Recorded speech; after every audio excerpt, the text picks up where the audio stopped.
শিক্ষক নিয়োগের পুলিশ ভেরিফিকেশনও কমিটির হাতে। বিস্তারিত দেখুন রিপোর্টে।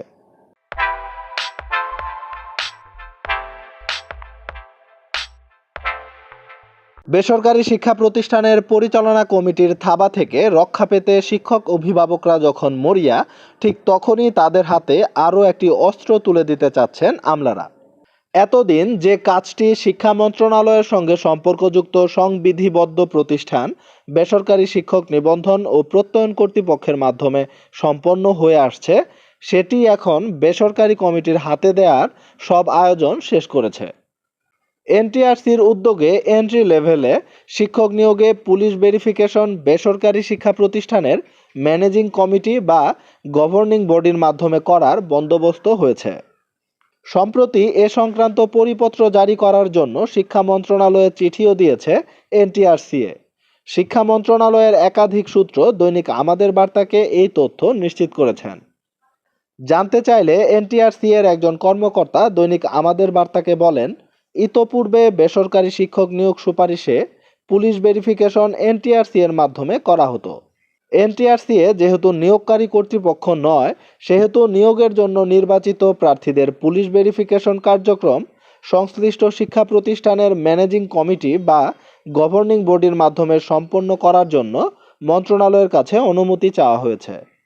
তিনি বলেন, অতীতের অভিজ্ঞতায় দেখা গেছে এনটিআরসিএ এর সব ধাপ পেরিয়ে নিয়োগ সুপারিশের জন্য নির্বাচিত হওয়ার পরেও শুধুমাত্র পুলিশ ভেরিফিকেশনের জন্য মাসের পর মাস অপেক্ষায় থেকে প্রার্থীরা হতাশায় ভুগতেন।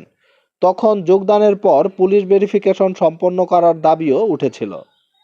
এন্ট্রি লেভেলে শিক্ষক পদে নিয়োগের লক্ষ্যে প্রার্থী বাছাইয়ের চূড়ান্ত দায়িত্ব এনটিআরসিএর। তাদের দেওয়া নিয়োগ সুপারিশপত্র নিয়ে নির্বাচিত প্রতিষ্ঠানে যোগদান করেন শিক্ষকরা। তবুও বেসরকারি পরিচালনা কমিটি তাদের এমপিও ভুক্তিতে টালবাহানা করে, ঘুষ দাবি করে। এনটিআরসিএ আইনে বলা হয়েছে বেসরকারি শিক্ষা প্রতিষ্ঠানের নিয়োগের জন্য প্রার্থী বাছাই করার কথা, কিন্তু বছরের পর বছর ধরে সেই আইন অমান্য করে শুধুমাত্র এমপিওভুক্ত বেসরকারি প্রতিষ্ঠানের জন্য প্রার্থী বাছাই ও নিয়োগ সুপারিশ করে আসছে প্রশাসন ক্যাডার শাসিত এনটিআরসিএ।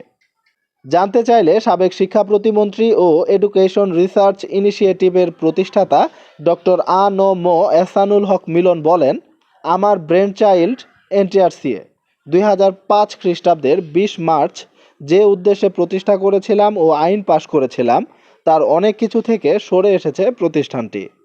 এতে ক্ষতিগ্রস্ত হয়েছে দেশের শিক্ষা খাত।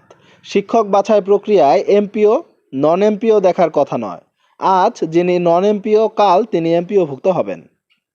শিক্ষক নিয়োগের পুলিশ ভেরিফিকেশনও এখন কমিটির হাতে যাচ্ছে। এই বিষয়টিকে আপনারা কিভাবে দেখছেন? বিষয়টি নিয়ে আপনাদের যে কোনো মূল্যবান মন্তব্য ও মতামত অবশ্যই কমেন্টে লিখুন।